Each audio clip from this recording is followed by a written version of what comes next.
All right, ladies and gentlemen, we are back with episode 26 of Zed Daily. I have King Trippy from Trippy Racing with us today. How you doing, sir? What's going on? Not much, man. Just All right. enjoying the day, getting a little bit Fibonacci Cup racing in. So we were talking a little bit before stream about how you were doing in the Fibonacci Cup. Do you want to tell us what happened this morning? Yeah, I had eight horses enter, and only one remained. And my favorite RSB got trounced. So tail between the legs, trying to recoup and go from there. Gotcha, man. So let's go back before Zed Run a little bit. I want to talk about your journey into crypto. What was that story like? So I've been in crypto full time since July of 2020. So I've been a financial advisor, trader, investment manager since 2009, so 12 years now. Did that for kind of the super high net worth family office sort of kind of marketplace.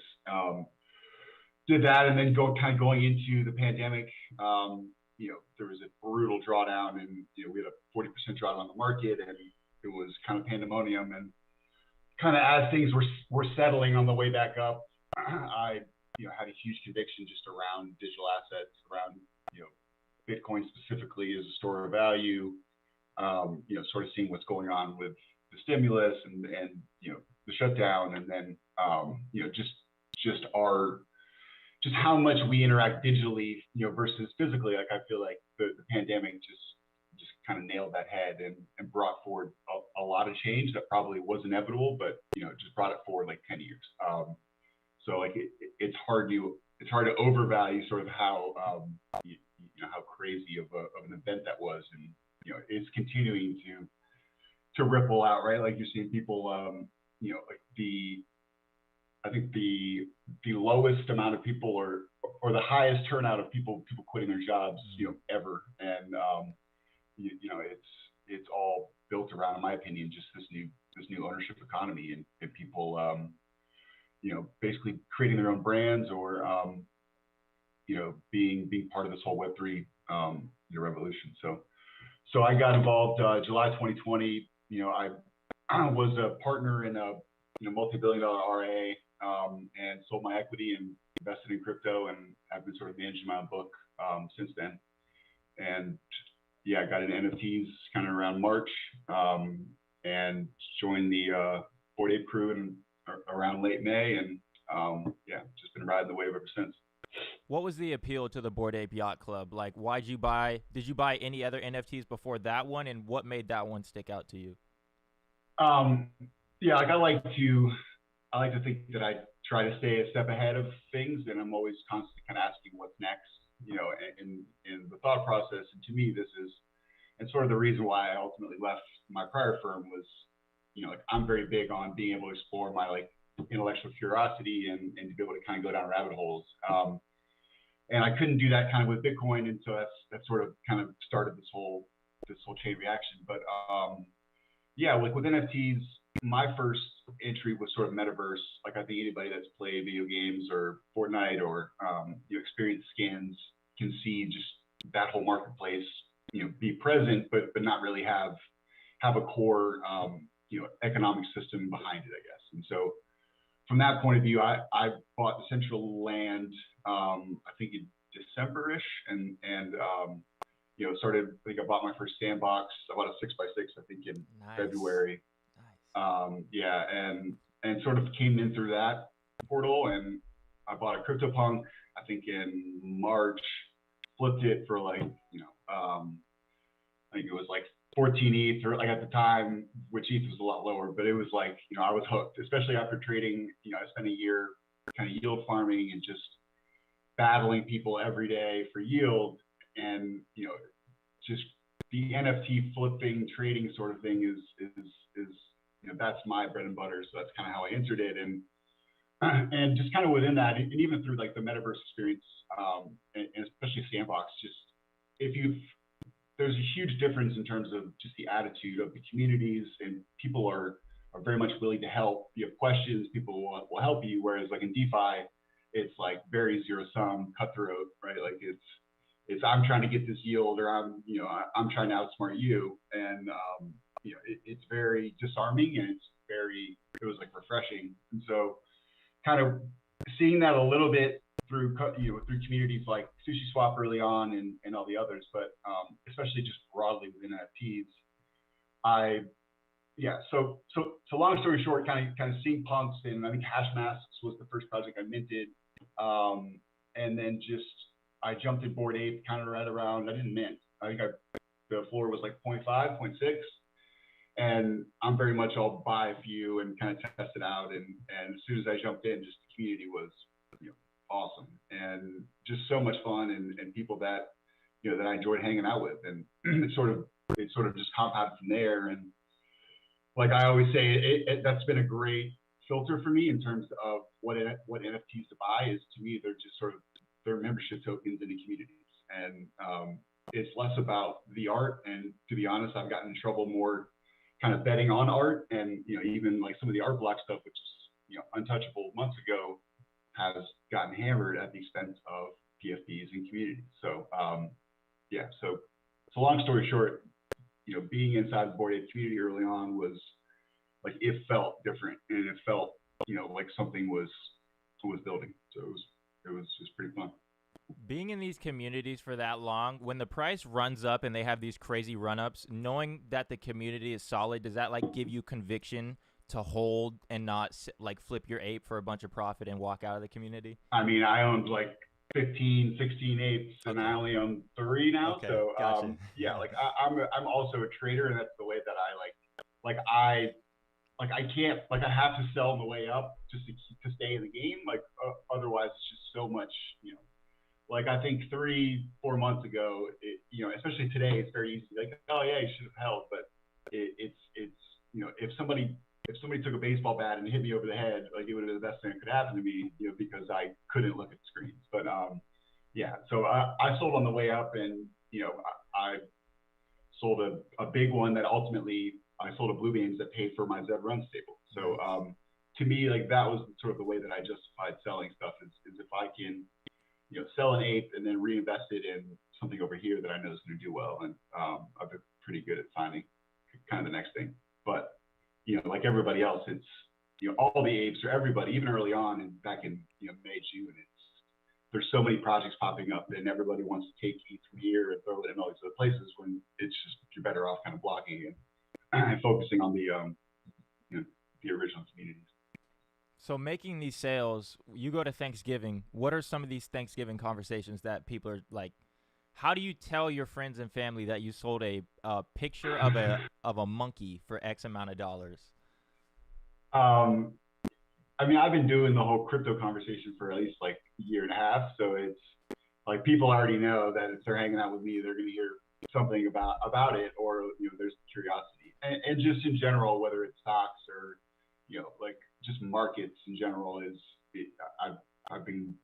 I enjoy talking about it. So I hope it's not uncomfortable for other people. But yeah, like I think NFTs are probably the harder one. Like I can talk to boomers about DeFi and can explain that and understand it. But my dad it's so funny talking to him. But like, he was back in New York in the 60s and 70s, and so like he gets the art side of it, but just the Bored Ape community, it's so fun, man. But they I think the longer these brands stick around, and I think they're going to be very they're going to be long lasting. And the more big companies, you've seen Adidas, like you've seen tons of these companies that are trying to market to Gen Z, and this whole, group of people that they've historically had trouble accessing, right? And there are tons of brands trying to get in, and the ones that are early adopting, I think, are gonna, be well served.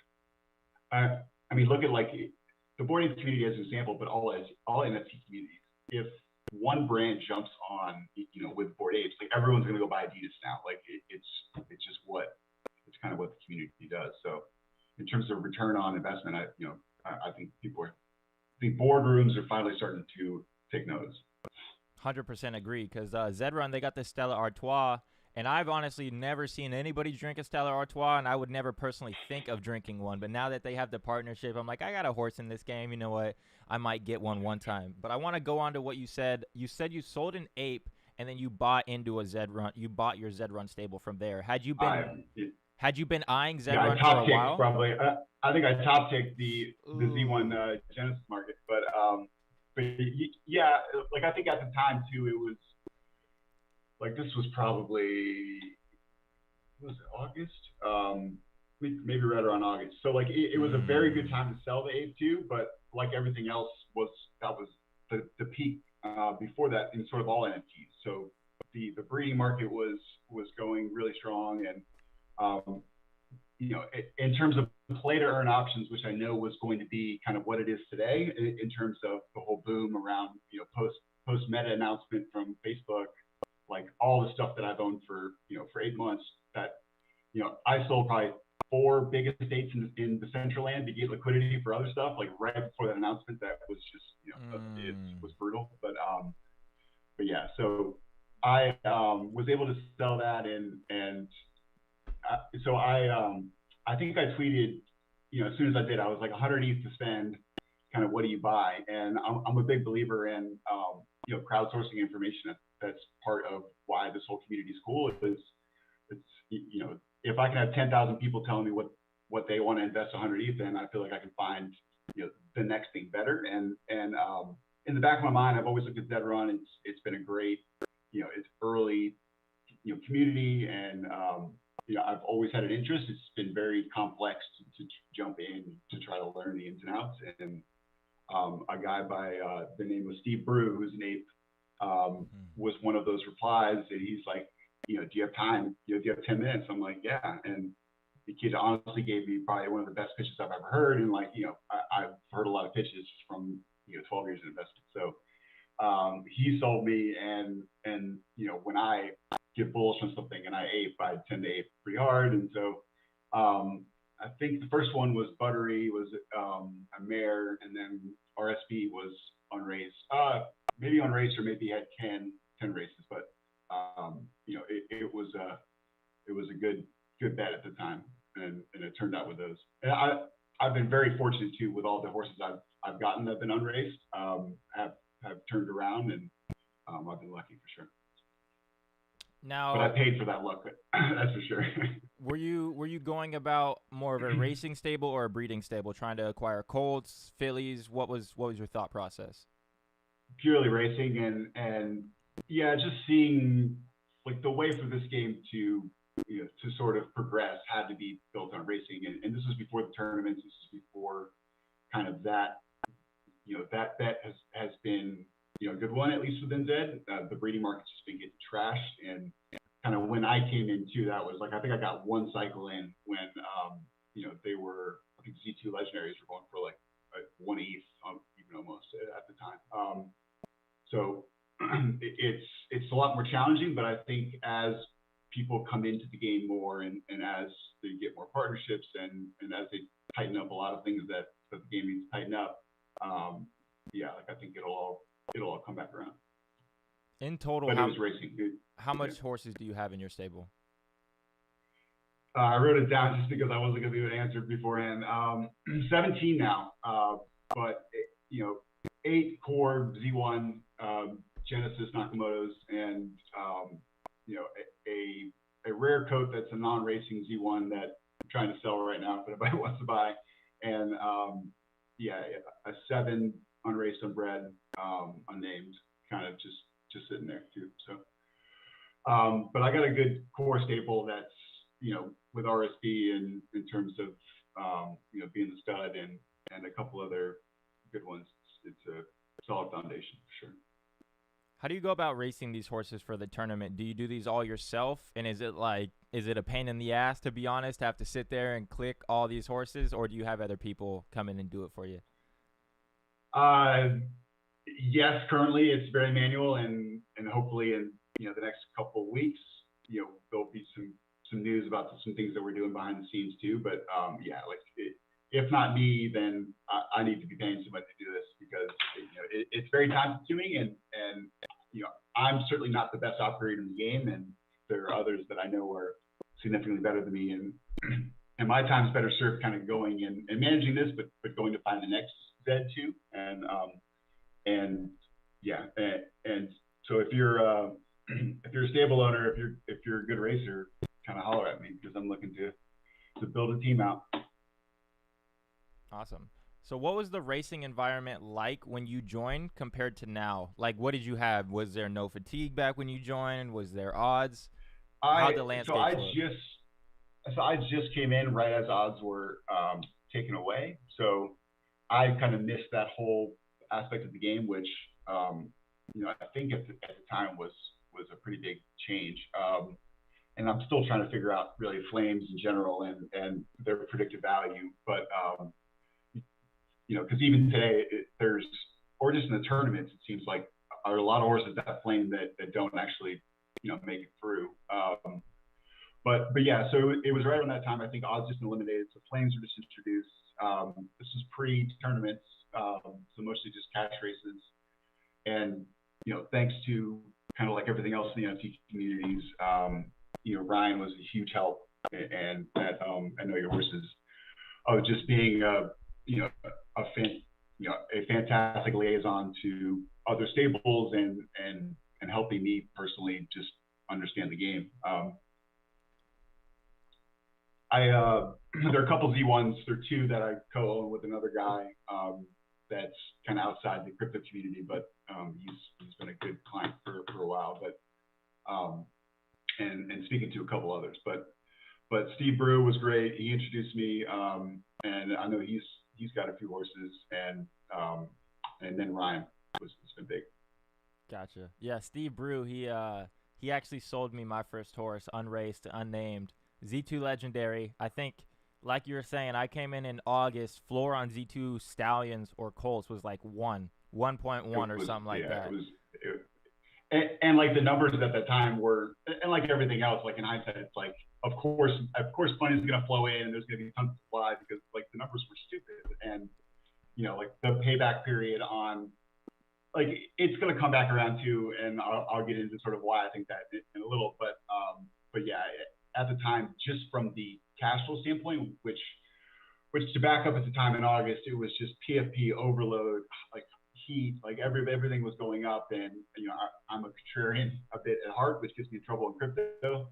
But so for me to be able to sell that and to put it into a income, a productive asset like Zed, to be able to breed and to do that, right? And part of what people don't properly appreciate is just the wealth creation from Bored Apes of the floor going up, but just being dropped all these things constantly. It's like special dividends in owning stocks, and from the dogs to to the mutant serums to all these individual things that have monetized it.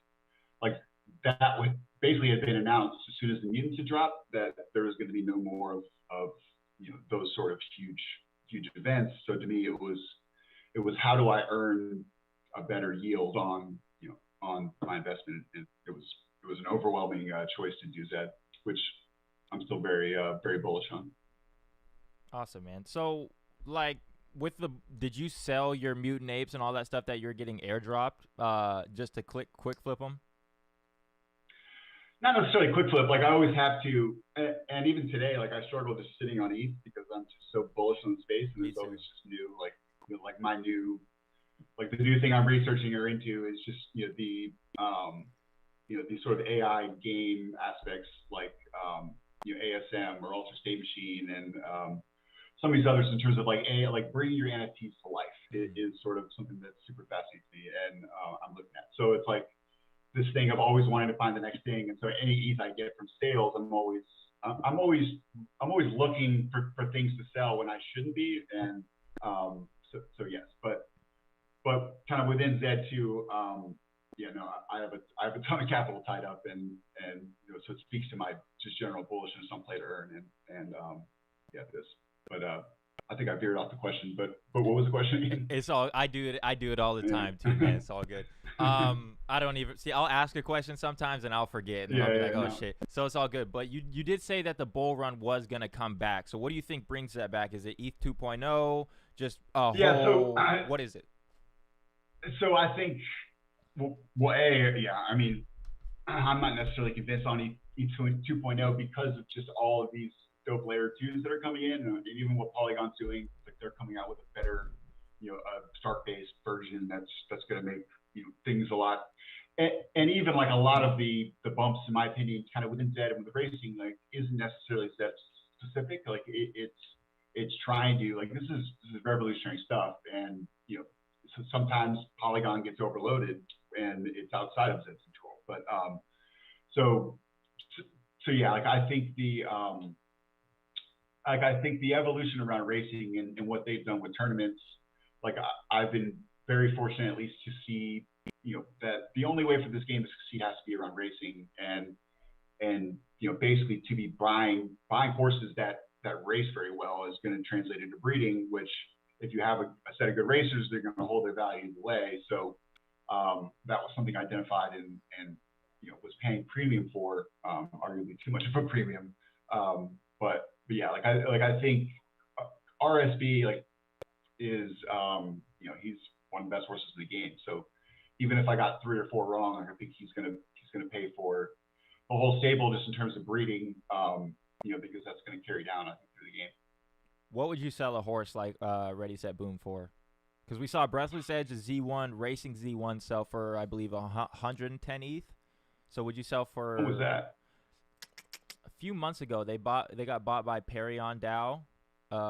Let me go look on OpenSea. Was that like 100 on dollar values? Because I love ETH to death, but it's just so hard to track dollars.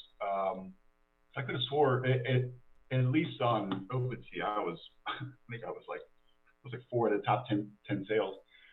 But yeah, I think Artois is a good recent comp, and yeah, I don't know, million plus. If somebody offered me that in ETH terms, I guess. But I'd rather sell other horses that are still good too, and keep the crown jewel, because to me it's it's the breeding kind of perpetual dividend. And even if you get these high stakes races, and you have a racehorse, maybe even at one distance, but even better at all distances, if this horse can race at this distance and they have like $1 million race, you can compete, so you might as well, instead of just selling the horse, race it in that $1 million race.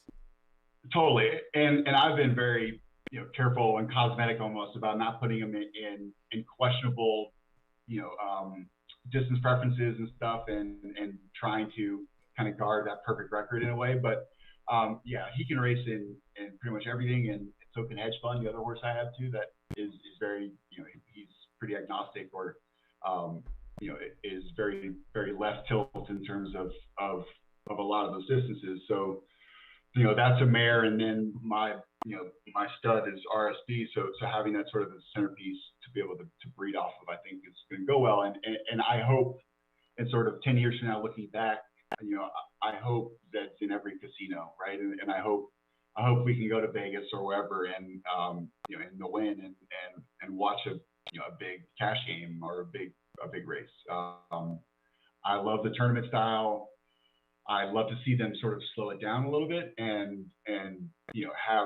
have each sort of round be a day, and bring up and have more excitement around the fact that somebody qualified, and build a narrative around a lot of these horses, because it's fun to watch, but it's a lot less fun when there's no context. It's a lot more fun when these horses have personalities, or the stables are arguing with one another, or whatever, like make it entertaining. And yeah, so I hope I hope it's a DAO governed project, and where in every casino, sort of replacing. If you've been to a casino and all of the what do they call it, like the satellite racing, or they have simulcast of of either some tape race or some race like in Florida, and or in New York or something like that. Like I'd rather be able to go there and race against other stables in like live events and stuff, which in New York around the NFT now, they did an event up there just on unraced Z1s with and it was great. So I think the live involvement and continuing to build out the partnerships like they've done is going to be important. Okay, I got two things for you. So I'll start with the DAO. What would you like a Zed Run DAO to look like? So I'm very much into that's where the whole world's going, in my opinion. But I think it's still a progression, right? And like I don't think a server full of Zed people arguing against each other about how certain things should be is necessarily the best route early on. Like I think that we need to sort of build the foundation and structure around what that looks like. And like I own like I have a lot of capital in the game, and that's not to say that I should have necessarily more votes, but I've heard things by people like Ryan just talking about an ELO or skill-based sort of vote around if your horse is one of the best games, it's bringing a lot of eyeballs and dollars, and it's important to sort of have that be a voting system or a way to tilt it in a way, or anything. Like I think as long as that conversation is from the community with with the Zed team, I think that output is going to be better than is what's currently going on. And I think a lot of it's not necessarily their fault. I think it's crypto and NFTs, and just this whole growth has just been hyperbolic. And but I think the end run for this game to be what we all hope and know it's going to be, it's going to have to be the community, having a direct line to the team and being able to voice feedback and being able to, because at the end of the day, we're what the game is. And so, for better or for wrong, like it's, if we think, the sky's red, then, the sky's red, I think. And because we're the ones putting the money up, and we're the ones racing and kind of making this whole community tick. So that's where I hope it goes. How would your distribution of votes work out? Would it be that Genesis holders, you get X amount, let's say the DES token is the voting system, so they would have the most votes, or would it be ETH entered, like how much money you've spent on racing, how much money you spent on breeding? How would you like to see it? So I think like the best democratic way, I would think, and again, this is not my idea. I sort of stole this from a 10-minute conversation with Ryan because I was all fired up the day the announcement happened, and haven't yet followed back up with him. But he brought up just the ELO or skill base. So if you have a horse like Artois, like costs less than 1 ETH, at a time where people like me spent 25 ETH for an unraised RSB, right? So and arbitrages are the best of finding value and finding these huge gems. Like they sold Milk Bar for 21, I think 2 days ago, and then turned around and picked up Vanilla Bean, right? So they're the sharpest guys in the game right now. So like I think people like that, or stables that know what's best for the game, because they're the ones racing all day and they're the ones doing that, and they're and they know the ins and outs, should have a louder voice than a guy that just picked up a Z40 and owns one horse and feels like he's got an opinion. And that's not to say that he doesn't have an opinion and shouldn't have a vote, but like we want, and especially crypto and all the governance we're seeing project to project is it's how do we give votes not to the people that threw the most money at it, but the ones that are contributing the most, and the ones that are that care the most, the ones that are out there screaming from the rooftops supporting the project, and and are putting up time. Like to me, it's more time and contribution should determine votes than dollars. What do you think our timeline is on that? It's never quick enough, that's for sure. but like, and I hope, and I'd love to talk to anybody from the team or because they have a heck of a lot of capital and smart people behind it from PCG and A16Z, two of the best in the venture world of let's upgrade the website. Like, let's pick things up a little bit because I think we are at the stage where we need to scale and we need to start, putting up because I think other games are coming to market. And, I think Zed's been around since or longer, since December, right? And it's an OG project, and I think we're going to see that. And I think the best is certainly yet to come. I think all of the recent drama would hopefully be sorted out, and I think the community's reaction will certainly expedite that. And so in my opinion, I think like whether it's our governments or governments in general, or teams or communities, I think the more passionate and the louder communities are about things, I think the more things, the more change happens.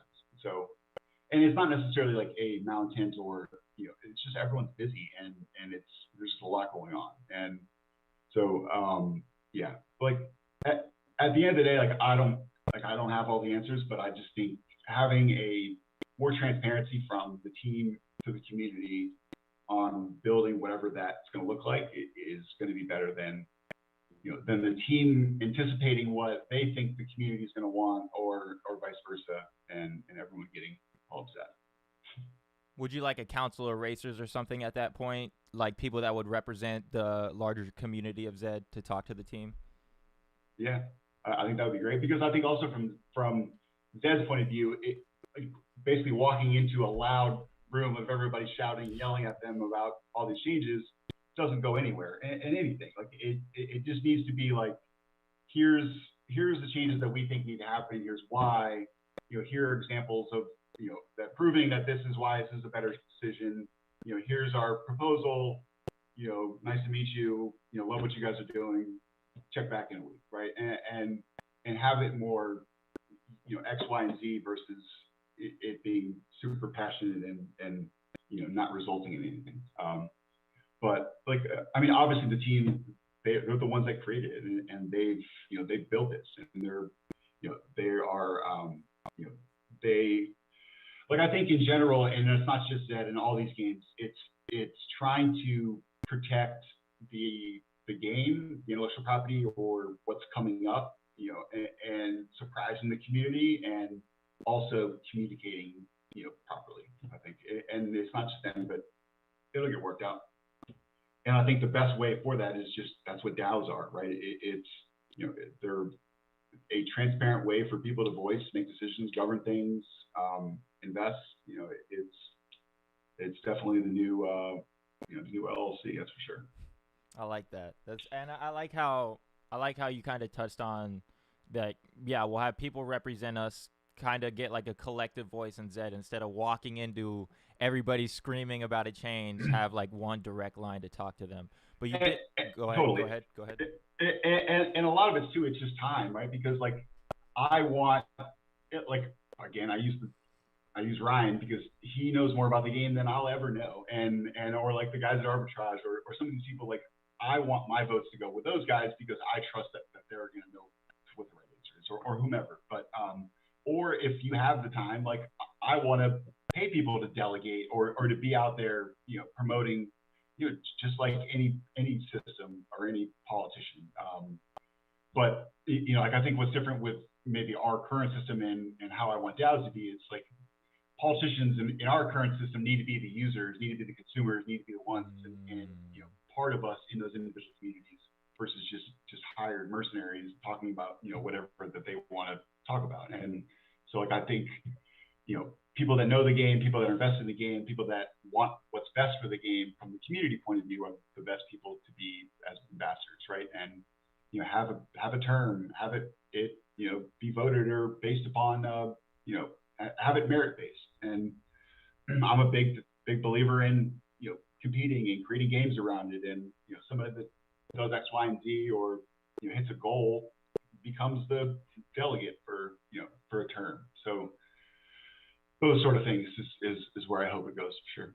Yeah, that was a great comparisons with the politicians and the DAO, because I've always thought that this is where we're going, right? But it's always best to get it from the people instead of like representatives from the people. We're not in 1860s now where we got to send two people to Washington to represent us. Like everybody's got a Totally. smartphone and we got our And, own voice, right?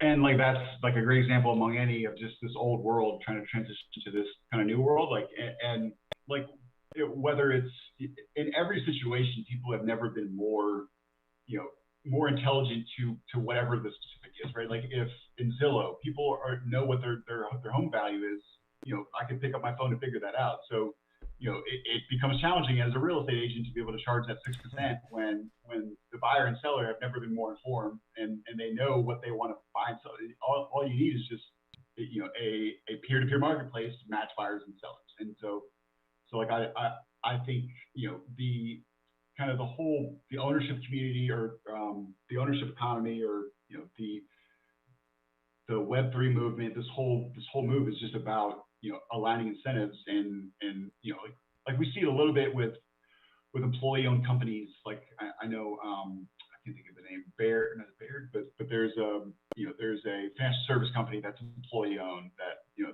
from the world I come from, that was always really cool because kind of, especially in banks, especially in you know, in most traditional companies, it's very hierarchical, right? And even CEOs are, you know, you know, McKinsey consultants and you know, are hired CEOs that may not actually be the guy that worked his way up, you know, from the bottom in the company, and you know, it's like the mismatch between values and the leaders totally worked. And you know, I think, but back to just the more informed things, like to use a political example, like it's kind of cool what Europe does to just around the referendum, right? Like just go to a vote. Like everybody can pick up their smartphone and vote on things, like if they want to, or delegate it to people that, you know, that are more educated on the matter than you. And I think, you know, applying that to governance for DAOs is a helpful way to look at it, I think. You think that's probably how we're gonna run the world 30, 40 years from now?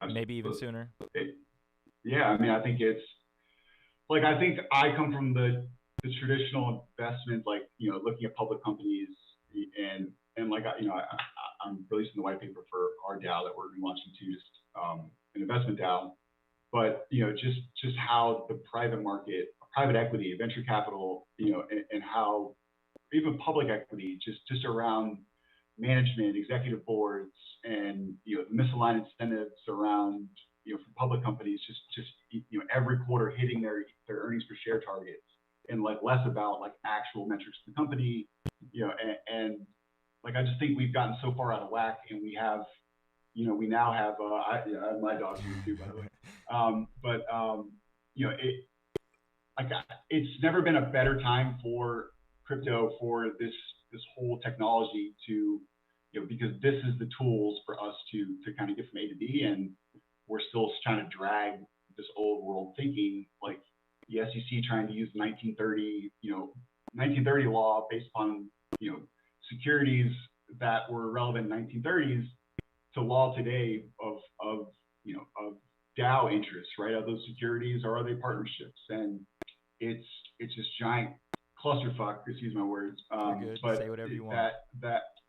that you know, everybody's just protecting their own interest and nobody's really thinking creatively, and whether it's, you know, like going back to like the automobile mention, and you know, there was actual governments building out the interstate system with, you know, with taxpayer dollars to fund, you know, like the automobile time before it was horse and buggies. And so you had, you know, the internet in the 90s, you had the safe harbor where, you know, there are, like, we know this technology is super interesting, we have no idea how to regulate it, but let's check back in 5 years and you know, all come together and figure out how to regulate it. And today it's the opposite. It's because of Dodd-Frank, it's because of 2008, like it's you know, government, we have to control it, everything, and you know, and apply these old rules rather than, you know, like Coinbase, for example, got pounded with, you know, some injuncture, or they were, you know, like, and they've been the most active at trying to talk to the SEC and trying to come together. So it's just become interagency posturing and less about, actually using this tool so the U.S. can remain competitive, because to be honest, we're losing that edge. So yeah, like I think this is a huge pivotal moment too, just in our country in terms of how we respond, because we can adapt or we can die, and I think what you're seeing now is never underestimate the strongest incentive a politician has is re-election, and so I think in the traditional world you're seeing the movement of crypto. It was in the infrastructure bill, it made a huge wave, and you're seeing politicians that it's unpopular to be anti-crypto now. So I think, and I hate lobbies. I even honestly I hate political parties because I just for several reasons I'm very much libertarian, but like all of this stuff just starts to sort of just go back to square one and kind of rethink kind of all of these things. And like we have technology, we have a completely new system that needs to be rebuilt, and some things government should be involved in, and maybe some things they shouldn't. And because something like crypto is so global, right? Like I interact with people in Australia, in Asia, in Europe all the time, and like there's no physical borders like in the old days, right? And like we're seeing it now with across the way supply chain issues and all this stuff where the world's going more global, it's not going less, but yet here we are in 2021, almost 2022, which feels weird saying, and it just seems like we're not adapted for like this new technology, but we'll see.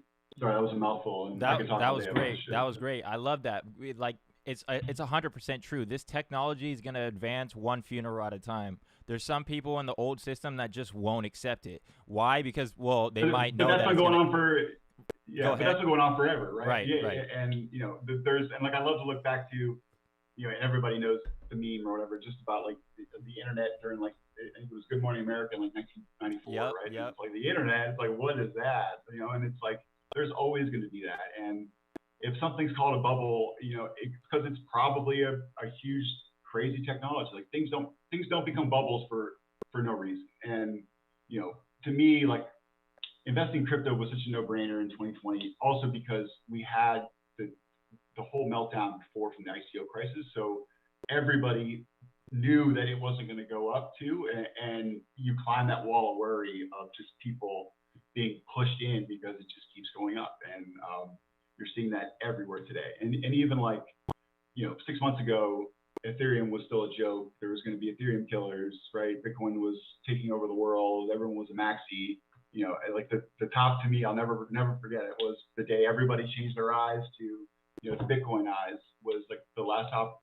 And so like I just think the best advice I can give everybody is think differently, think for yourself, do your own research, and fully embrace this whole movement, because if and even myself, like I wish I went to law school, or I wish I went to or knew how to code like very well, and I'm trying to pick up new skills that I know are going to be useful, just because this is definitely this genie's out of the bottle and you can't put it back in, my opinion. You open Pandora's box, right? Well, yeah, and like the biggest thing that everyone says, in my opinion, is like is regulation, right? The government shut it down. It's like the time that they had to be able to do that was 10 years ago, and at this point, I think they're all realizing, and I don't know, I could go on a whole separate side tangent too, but just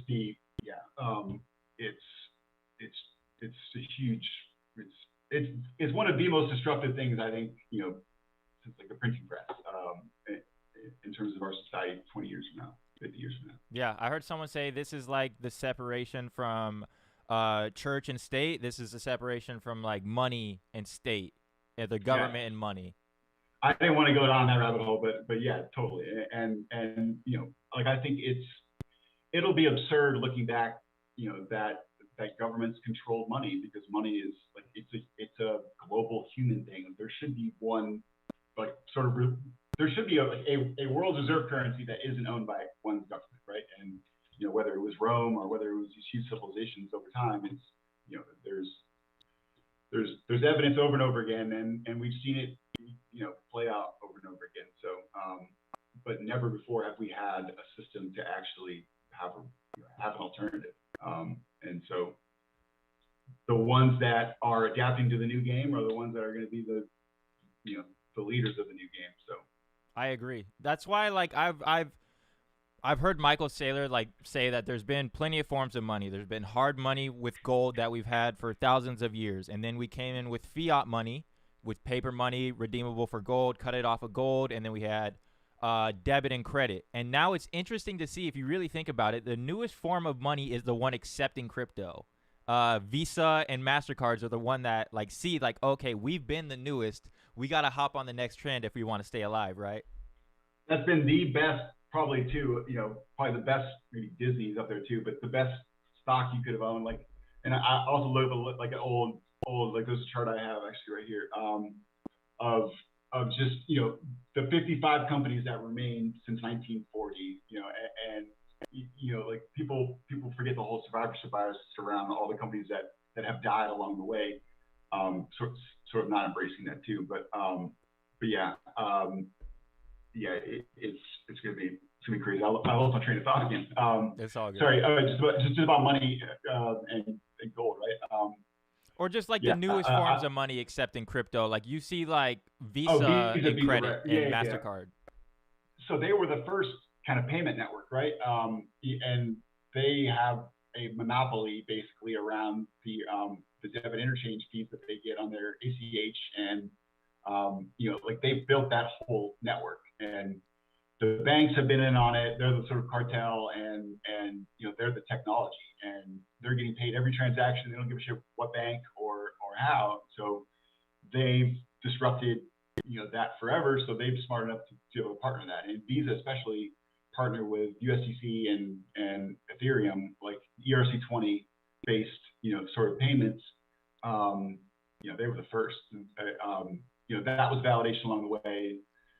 Paul Tudor Jones investing back in July 2020 was a huge kind of pushing for me and validator. But yeah, I think you've seen that, and all the other ones that are trying to fight against it, I think are either they're positioned in a way that they know they don't have an option, or they're going to absolutely die. They keep pushing. I love the Moneyball adapt or die quote because it's so true. What is it? Go for it. Or just in the movie Moneyball, it's just just talking about the old way of doing things, and it's just like adapt or die, and it's true, and especially in this whole new world. They keep. But I think in Saylor's case, to go back to Saylor on Bitcoin, it's like he was so right and has done so well, but he's been so wrong on the next iteration of smart contracts, of programmable money, of Ethereum, and he's stuck on this one narrative. But it's right, but he's so dug in he's the number one maxi or number two maxi in Bitcoin, and whether it's Pomp or whether it's all these people that have made their living in their personality being a maxi, even if they know that that's not the right way to do it, they have to continue to sort of be that personality. So I worry that he's sort of drunk the Kool-Aid for so long that he can't really kind of get out of that. But there's going to be a day, I hope, where he comes out and has this whole aha moment, and I'm gonna get a nice chuckle out of it. But he's a guy that thinks differently, and I think the world, Elon Musk thought differently, and I thought that stock was overvalued in 2012, right? So it's Amazon, Bezos thought differently, and how he approached running a company and everything. So yeah, that's one thing that's just helped me along the way in terms of thinking. It's don't listen to people. Don't follow experts. Learn for yourself, and then listen to experts, because I think most of the time people are usually wrong or selling stuff, and think differently. Yeah, form your own opinion, but you can still learn a lot of great basic shit from Michael Saylor or any of these guys. They'll teach you about what Bitcoin is, the store value, all that shit, right? But always ask why? And always question anything you read, and then question and verify. And that's one thing that I think whether it's like not getting scammed or, you know, it's all around this, like crypto is so, it's technical and it's intense and it's a huge learning curve. And like, I love to learn and I love to go down a rabbit hole and like, and, you know, like I get in trouble with big companies because I'm always asking why. And I have to understand the reasoning behind why a decision was made versus just like accepting it, you know, at face value and not really understanding the reason. So like, I think everyone's always looking for shortcut, and if you're in the game, if you're in this game for money, then you're not going to make it. And you have to love the hustle. You have to, you know, to me, it's I get to do so many, you know, wear so many hats in terms of thinking of, you know, like he cut out. Let's see if we can get him back.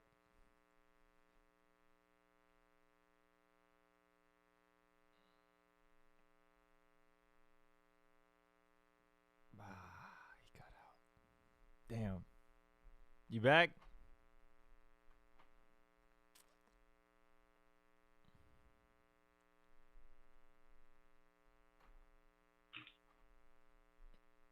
Hello? you hear me? I can hear you. Hello? Yep. Can you hear me? Yeah, I don't know. Yeah, I don't know what happened. I'm on landline, so it shouldn't be me. But hopefully we're good now. You were saying you wear many hats. Oh, yeah, but just in terms of like, I've always loved markets and investing just because it's a game that I get to play every day that I can't win, and I constantly know the score, and it's brutal. I think I'm a genius one moment, and then I think I'm an idiot, you know, a moment later. Right. And you know, if you have an ego, you're gonna die. And to me, it's just about the act of learning, and you know, to be able to talk to all these crazy, interesting people. Like I remember the biggest fear I had of kind of leaving my old job, and it's scary, and I don't recommend it to everybody. But you know, of jumping into a community, like I think I had like 100 followers, you know, and like I'm very much an introvert, even though like I could talk all day about shit that I'm passionate about. But like at parties, like I chit chat, like I'm just not very good at it, or it's just not what interests me. So yeah, like it's that, you know, that curiosity, but also just to be able to, you know, I'm very much a generalist. Like I know a little bit about a lot, and you know, like I try to learn things in first principles, and just like I live on Wikipedia. Like that's like my jam, and I'll go down rabbit holes and like clicking links and then going down that, and then, you know, and always trying to learn like where the history of something, and understanding that stuff too. So I love that. I don't sleep a lot. Let's put it that way. Going back into Zed Run a little bit, you said that you were a part of this New York Z1 race. How did you become a part of that, and what was that like to be in a bar full of a bunch of other Zed fans screaming their heads off for digital horses? I brought that up, and I knew I shouldn't have, because it was something that I was in New York, but it was the same night as Ape Fest. So I was in Brooklyn at a party, but my intent was to be there, and I couldn't make it over there, but I was part of it, and we contributed Captain Trippy did actually contributed an unraced Z1, and it was a lot of fun. But like I think, you know, back to Bored Apes, and I'll circle back into Zed, but to use that as like the community example, like the differentiating factor and what I was, you know, like the it moment too, is just these, like the need to want to meet up with other people in the community and do events, right? So like I live in South Florida, and you know, if people are in the Zed Run community and want to go grab a drink at a bar, like let's do it, and or like let's go, you know, but like to be able to have an organized event, to be able to watch a race and interact, you know, in live, back to sort of the theme that I spoke about a little bit earlier, you know, it is the next level, and what I hope this becomes, right? Yeah. Like the way we see too with like with e-gaming, and like how, you know, how parabolic that growth's been too. Like people play video games all day, and like I think this is just a natural progression there. And it's global too, right? You have players from all over the world in this game.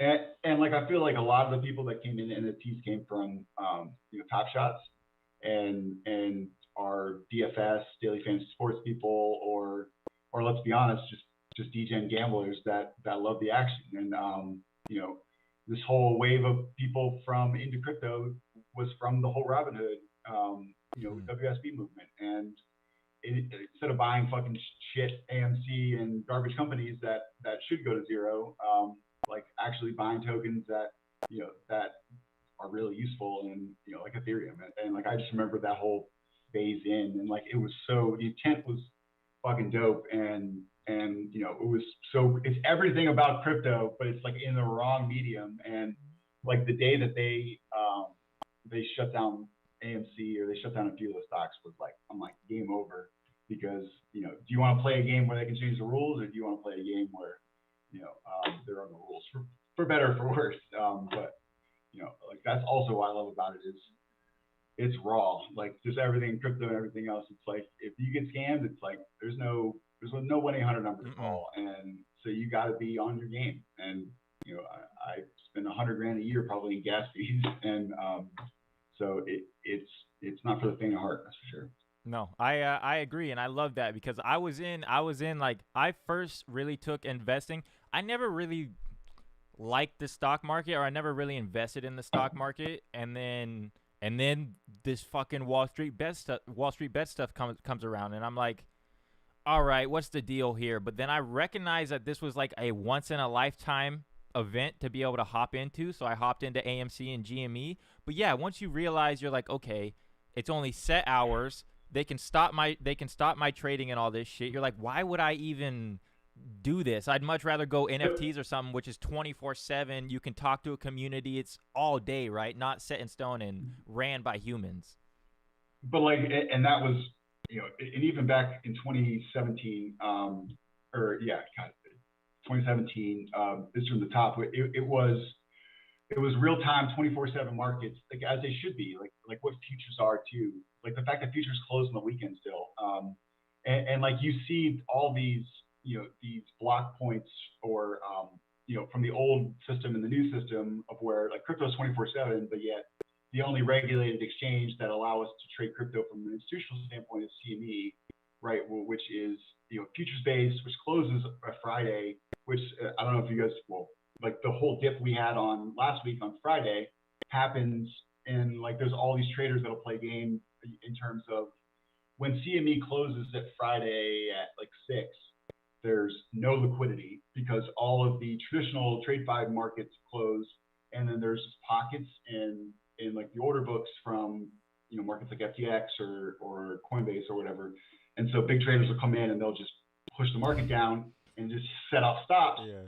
And then just liquidate fucking everybody and then bring the market all the way back up the next day. And like, I'm sitting here watching it and I've tweeted about it and nobody, like all of my alpha tweets, no one actually likes, but like all of my pump up tweets, everybody loves. But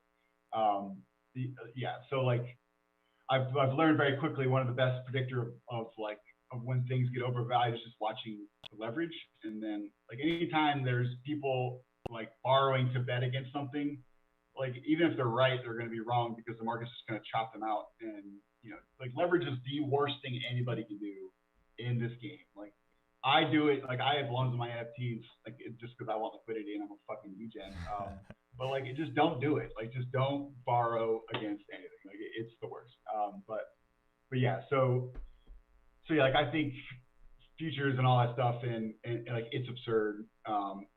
That being said, open 24/7 and making a living off this is insane. But yeah, like from a function standpoint, it's so absurd. Yeah. I mean, it's absurd still to like get a loan against your house, to like how long that takes, right? Or just traditional world, like still on Coinbase, like if I want to buy stuff from my checking account and I don't want to put it on a debit card, and either way I'm going to get fees, but it still takes 3 to 5 days to settle. Like like even in stocks today, if I buy a stock, in your like on your Robinhood or whatever, like it's T+3, which means like in the old days, they used to have to physically mail a stock certificate by mail, which it took 3 days to get to, the clearinghouse, which would then go to the brokerage and then go to the customer.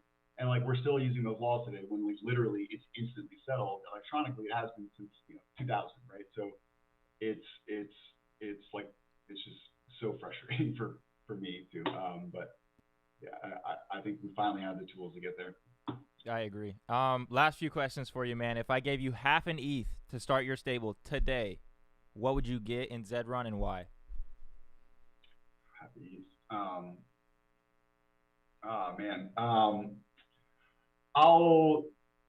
I don't know the low cap market that well, to be honest with you, but I will say like the premium between Z1 Genesis Nakamoto's right now for reasons not just to like, in my opinion, there's going to be a DAO, there's going to be a token, right? And they've said from the beginning that Genesis are going to have a huge advantage, and whether it's from racing or whether it's from everything else, like in my opinion, I think it's going to be huge for the tokens too as well. So like I think I'm trying to get rid of a rare coat Z1 Genesis, and I can't get rid of it for 8.5 ETH. And these things were selling for 21, 22 a couple months ago, and even like from the top down in quality are just getting compressed, whereas the low value stuff is sort of pulling everything down. Whereas I think over time there's tons of gems between in just Z2's legendaries too, and like as close to the original Z1s that you can get in value. Like I think you should be spending money now, and spending a half an ETH or spending 1.5 ETH on 20 racehorses that are Z5, Zabos or whatever. Like maybe you hit one and maybe it does well, but I'd rather see you like in everything in crypto. People ask like what can I buy with 0.1 ETH? It's like just save until you get 1 ETH and then play the game, right? Or always try to save to get into the high quality stuff versus trying to find the next whatever, right? That's like the funks, right? Versus buying a punk. Like I think in that case, like it's probably a bad example because I think people have probably made a bunch of money off it, but more often than not, those examples like don't work out. And I'm thinking of 2 examples recently that contradict the statement, but to be able to like don't spend half of the same amount of the dollar value for a low quality stable. And I'd rather see you get 2 horses and have them be much higher value, higher quality horses. So I don't know if that answered the question. No, that was good. Specifically, but yeah. Yeah, it wasn't really like what genre specific, but I like the general idea of what you gave. Is I think the distribution of value when I came into the market was so tilted towards 30 ETH, 25 ETH, and then the low in the market. Like I think that's compressed a tremendous amount. So like you can get a lot of value in that first quartile, of really good horses for people like especially since the whole news came out with of them changing the algorithm of the rules or whatever. Like I've never had more people try to dump their entire stable like ever, and like if I had the ETH, I would have bought them all. Or if I didn't have plans that will be announced in a couple of weeks, then of spending more money in this game, then I would be spending more money. So you could probably find some people that are overreacting, and you can spend that 0.5 ETH on a decent stable. That'd be my recommendation. Otherwise, if you're gonna sell, don't sell now. Like it's like at least wait for some incentive to turn around, right? Or sell me. But at least when I have more ETH. But no, and I think sort of the next prediction of what we're gonna start seeing is just consolidation too. I think in stables, and start to see some stables merging, and because I think the opportunities in breeding with really good horses and having a cooperative sorts of breeding would be interesting. So those sort of sub community things I think will be cool, and I hope to see soon. Yeah, I love that. You're gonna get what you pay for. If you come in and buy some cheap shit, you'll have fun for maybe 5 or 10 minutes. You'll lose a bunch of races and quit the game. Totally. If you come in, you spend the proper amount of money, maybe get just 1 racehorse, but you win, the game will be fun and you'll stick around and maybe come and get another horse, right? but it comes back to community too. So Yep. so it's like it's quality and community, which community determines quality. So if you go in and you vibe with the community, like no disrespect against whatever D race or whatever the other horse racing community, they have a lot, of a big hill to climb to be able to build a community like Zed's and so on. So to me, best advice I can give: find a community you dig and that you vibe with, and and find smart people that you think are good and follow whatever they do. Just front run them or front run me. That's also a good strategy. If I gave you the keys to Zed Run, you could change one thing. You could bring back odds, take away flames, take away fatigue, add set races, do whatever you want. Change one thing. What would you change in Zed Run? Open a system for people to open a line of communication between the community and the team. So everything is not top secret, because so everybody, there can't be enough transparency. So I think the more open you are on both sides, and the better the community will be able to put in Zed Run that they want, right? Like, I don't have the answers to that, and whatever answer I give you is going to be self-serving for my stable. So I think the community knows best for the game, because we love it and we're the ones putting our money up. So to have a direct line of communication would be the best thing that I think Zed could do. Awesome. And then pick one horse. You have unlimited budget. You can buy any horse. The seller's willing to sell it, or the owner's willing to sell it. What horse would you buy and why? I would buy. I'll change that answer to, I would buy a team of operators that can turn a stable of 0.5 ETH into 25, 30 ETH. So to me, it's not the horse, it's not the tool, it's the operator. And so these horses are tools. But to me, I think RSB is one of the dopest horses. That I think Rendezvous Peak, Vanilla Bean, all of the what WagMe just came in and bought like every major horse. So he's another Giga Whale coming in. So I don't know. I can't see specifics. Also because I forget and I smoke too much weed. But yeah, my answer is ready, set, boom. How about that? I love that. I love when people come on here and say their own horse, because I do the same thing as well. Go ahead. Yeah. No, I was just gonna say, I love Zed. It's super fun. It's a great community. So I'll be here for a while. Sweet. And then last question for you: what is the Trippy Dao? That is white papers. It'll be out in a couple of days. Finally got a legal team on, but it's going to be a venture fund, essentially, a venture DAO.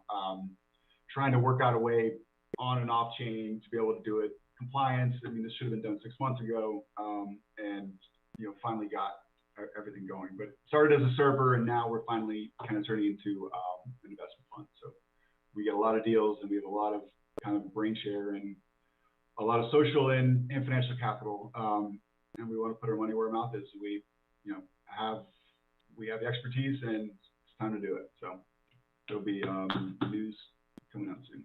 And then where can we read this white paper at and contact you at? It'll be on Twitter, and you can follow me, King Trippy 5116, and all that information will be there. And just follow me, or Captain Trippy, another good one. Sweet, man. You got any questions for me, bro? No, this is great.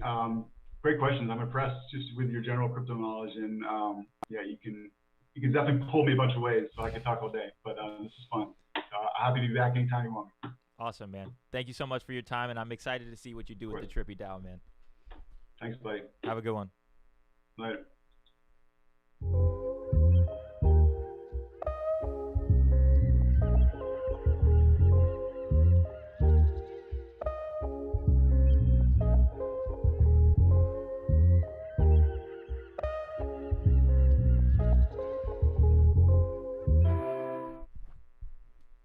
I lied. Stream's not ending. My fault. I hit the wrong screen. Yeah, that was a good conversation. Shout out to King Trippy. That was great. I loved what he had to say about general crypto, all that good stuff. That was good. So let's go check out how this tournament's looking. I said someone say something about diamonds in the semifinals. Yes, We did make it past the first round. Let's go. We made it past the first round. Let me pull this up. Yes. Good luck to Diamonds in the semifinals. Let's watch some racing. All right, let's do it. Let's do it. Let's do it. What's up, Dan? How you doing, my man?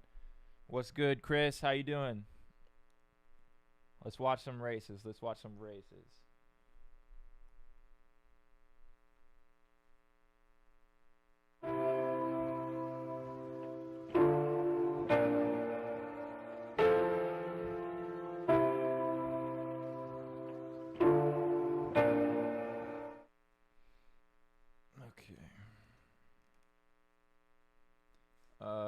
We'll go to start.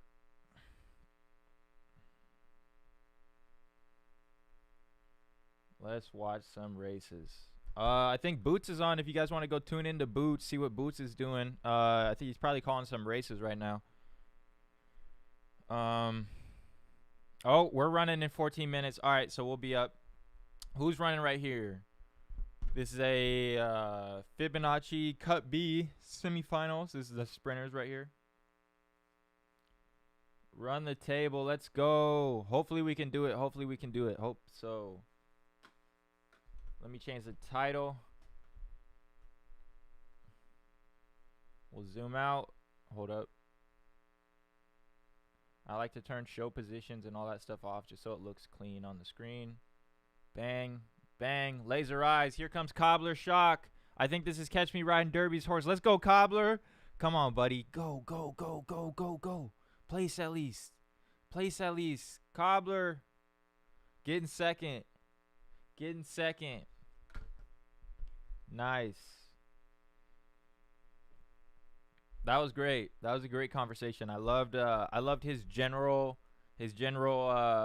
knowledge on crypto, the way he looks at DAOs. I totally agree about the DAOs and that's how we're basically going to govern the world. I 100% agree with that. Everything that we have right now is pretty, yep, Catch Me Riding Derby, pretty antiquated and old. So I like shaking it up. So we got 3 minutes until this one pops off. It's a sprinters. We got Desert Rain with Flames, Wheels of Steel, and Lazy Bones from Crazy Horse. We got Lucky Jacks in this race. We got, who else? Crazy Horse, Kraken Whips, Golden Boy Stables, and Supreme Display of Talent, and Zerga Farm. Some pretty big stables in there. Let's see if we pulled Flames in my race. Right here. Yep. Gate 1. Who we running against? Oh, very good horse. Good Boy Racing migrated from Dusk Till Dawn. And that looks about it. At what distance? 1,800 meters again. Let's go back and check and see how Diamonds was doing at 18. We got second place this morning. We got second place in the tournament this morning. We're running it back. We got a 5th and then 12th. I ran these last night, so I would hopefully be on the right side of the U coming into this morning of the tournament, which it worked out, so I'm happy with that. Hopefully we can pull this one out of the semifinals. We got about 13 minutes or something, but we'll watch the rest of these races. We'll do some races. I'm not sure how long I'll go today.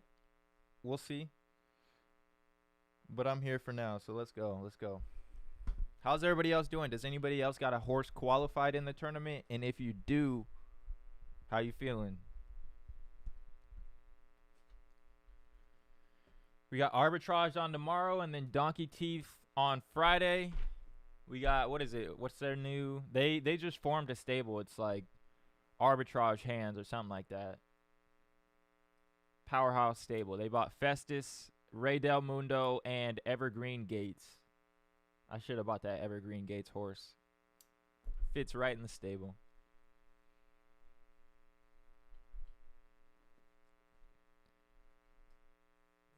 So we got a minute until this race hops off.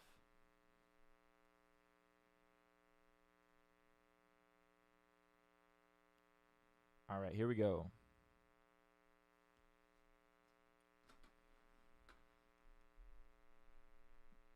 Turn this down. Sorry. I was probably massively loud.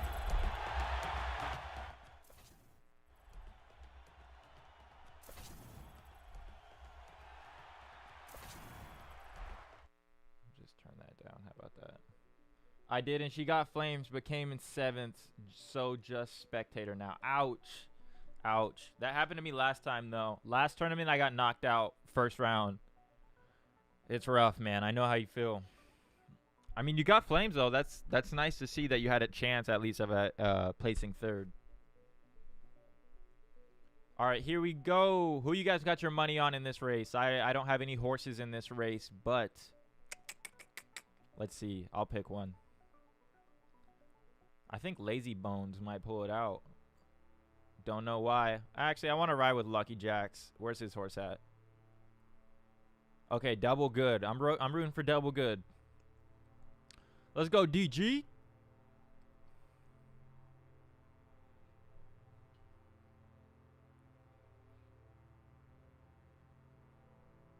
Nobody really kicking yet. It's a 1,200-meter race. It's going to be in and out.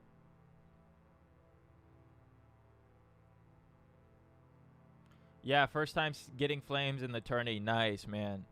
I mean, that has you feeling good when you go into the race, you know, like going into the race, you know, you got a shot. All right, let's go, Double. That's a good kick, Double. Keep going, buddy. Oh, this is going to be tight. Double Good might hold if nobody has a crazy. Here comes Desert Rain and Fast Attack along with Wheels of Steel. Can Double Good hold first place? Oh, it's going to be close. Come on, Lucky Jacks. Oh, my gosh. And the initial horse that I picked, Lazy Bones, coming with a vengeance. Double Good. You got to hold, cousin. Ooh. You guys think he held? Oh, come on, Lucky Jacks. Double Good. No. Damn. Lazy Bones. Hey, I initially picked that horse. I had to switch up and ride with the homie though. All right, we got one more race until ours pops off. Salty Pudding, Bad Mother Bucker, and Stunt Cake Pulling Flames. We got Arbitrage in here. Dark Horse Dao, Diamond Hands, Maple Leaf Farms. Let's watch some races. Thanks going. So I'm gonna go read some of you guys' chats. Good morning, chat. How's everybody doing? Tourney racing. That's going to be strange seeing all the horses in the next one when you have to podium to move on. Someone has to win though. Roll them dice. Gotta roll them dice, man. Gotta roll the dice. You can't win if you ain't in the game. Can you hold on? We'll go on a walk in a second. I gotta take the dog out here after my race. We'll watch these last 2 races and then we'll get out of here.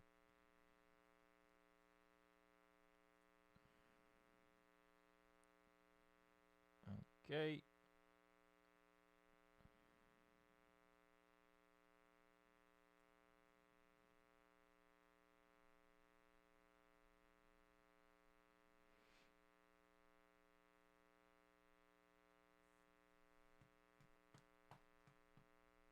A minute and a half. Let's go study the fields a little bit. Metallicity, a Z12 Buterin exclusive colt, 19% win rate. We got Ugly Casanova, a Z20 Finney exclusive stallion, 15% win rate, 15151. I think Ugly Casanova, he might get 5th or he might get 1st. We'll see. Ready Set Boom Tone, 18% win rate, a Z6 Finney legendary colt. Voice of Finn, a Z21 Buterin exclusive, a Z2 Nakamoto, another Z2 legendary, a Z4 Zabo Ginny, and I believe we got like 1 minute till this race hops off, so we'll go and watch it. Not the most stacked field, but keep in mind this is qualifying Tournament B, not qualifying, semifinals of Tournament B, so not the strongest of the strongest horses in here, but good tier horses. We'll go on a walk in a second. Hold on. Just give me a second, all right? We got one more race. I don't know how many times a day I tell my dog, just wait for this race to end, then we can go on a walk. Every time I'm in a race, you want to go on a walk. What's up with that? The Fiery Church. All right, let's turn this off. Turn voice off. Turn sound on. Jesus. All right, I just like a little bit of ambience. Ambience.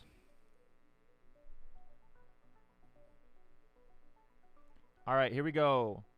The Fibonacci 2 Tournament B semifinals mid-runners first race at 1,800 meters. We got that serious music playing. Mundo Talent. How much money do you really need to start with a okay horse? It depends. It depends. If you wanna buy, how much money do you really need to start with a okay racehorse? So if you're buying a racehorse, that means you're already buying that's something that's named and proven, and you're probably gonna need. If you go back, there's a clip on my YouTube that says how to be profitable in Zed with less than 0.25 ETH from Sunny Day Stable. I would go back and watch that clip, but you're gonna pay a premium. I mean, if you want it depends on what type of racer. Do you want to have like a class 3, class 2 racer? It might be a little bit cheaper, but once you get up into these class 1 killers, it's gonna cost you a lot of money because these horses are gonna be able to go up against the best of the best. Just really depends on what you're looking for. Also, if you want a Nakamoto, a Buterin, a Zabo. So, it's going to cost quite a bit of money. Especially if you want a horse that can compete with the best of the best. Nobody with a crazy kick yet. Will Sanka, you dead man, hold? It's looking like he may hold.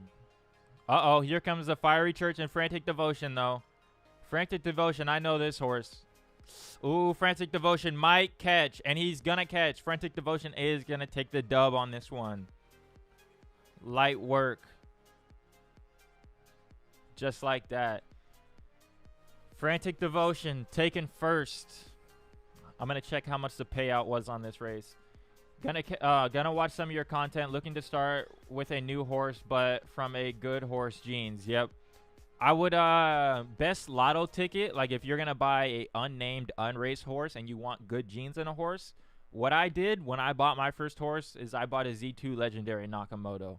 This horse right here. I bought this horse for 1.1 Ethereum, and I've had offers up to 10 ETH. Now I bought 2 Z2s. Right? He's an all-star. He hit on the lotto ticket. You know, grand slam on him.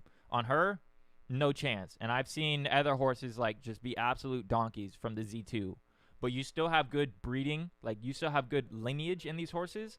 But if you want your best shot at getting a racehorse without having to spend the crazy premium and you just want to come scratch a lotto ticket, Z2 Legendary Nakamoto is where it's at, in my opinion.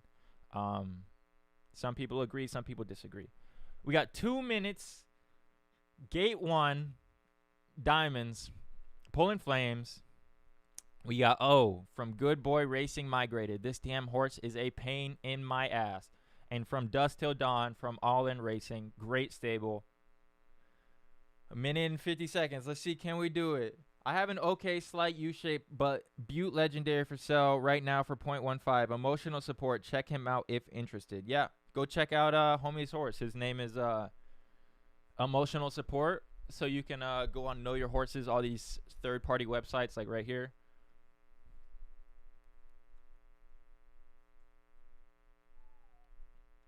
We'll go on a walk in a second. Hold on. Ooh, is this your horse? 0.015? I don't know about U-shape. Not really a U-shape. It'd be more U-shape if this was really high and this was really, like, I'll show you a U-shape. I'll have to do more research onto it after this race. But if you want like an example of a pure U-shape, a U-shape will look something like this. Gate 1, yeah boy.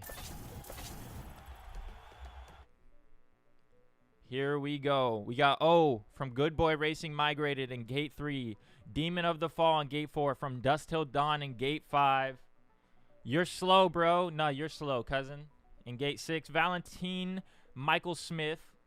Slight kind. Oh, my fault. Slight U-shape. My fault. I misread that. On me. Alak, good luck. Thank you. We'll go outside in a second. Hold on. All right, here we go. In round 2 of the Fibonacci Cup, Diamonds. Only horse I'm really scared of is O in this race. This is a damn good horse. Besides that, I'm not really too worried about anybody else. So we'll turn this off. We'll turn that off. We'll go from the top view. And we'll let him ride. 1,800 meters. Hit or miss for my boy. U-shape right here. He's either going to get first, second, or last.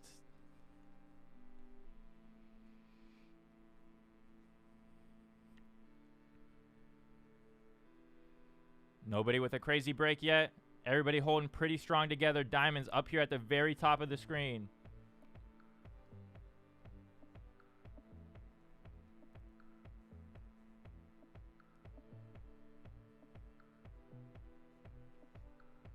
Nobody crazy kicking yet. Around about 900 meters to 800 meters, you will see someone kick. Where's O? He's back here chilling. I don't like that. Come up here and join us. I don't want him to catch us on a crazy kick. 900 meters to go. Somebody should start moving around here, and there goes You're Slow, bro. He's going to get caught, and then there goes O. Now, ooh, okay. Now can Diamonds pull it out? We'll see if he gets a crazy kick. He is still falling back. Still falling back, and there he goes. Was that a good enough kick to hold? That looks like a decent kick to where we may at least place. Let's see how far he goes, though. Can we hold second? Diamonds, go, buddy. Go, buddy. You got to go. You got to go. Hold second, bud. Hold second, buddy. Don't let From Dusk Till Dawn catch you. Hold second. And Diamonds gets second in the semifinals. And we're moving on, ladies and gentlemen. We're moving on. Shout out to everybody in that race. Thank you to everybody tuning in. Music is vibes right now. I hope you guys have a good day. We'll go and see how much we won from that race. Hey. All right, let's go. We got a quick $150 payout. First place got $350. Third place got $90. I got to take this dang dog on a walk because she's over here chewing up my arm. Black Diamond, thank you guys for being here. Augustin Mendez, shout out to you, bro. AC Wolf, thank you for tuning in, bro. Thank you for everybody tuning in. Thank you for supporting me day in and day out. Really means a lot. We're back tomorrow with Arbitrage Racing, and then we got Diamond Hands the next day. Bring your notebooks because we might learn something tomorrow. Until then, I'll catch you guys tomorrow. You guys have a great day, and good luck in the tournament. Peace.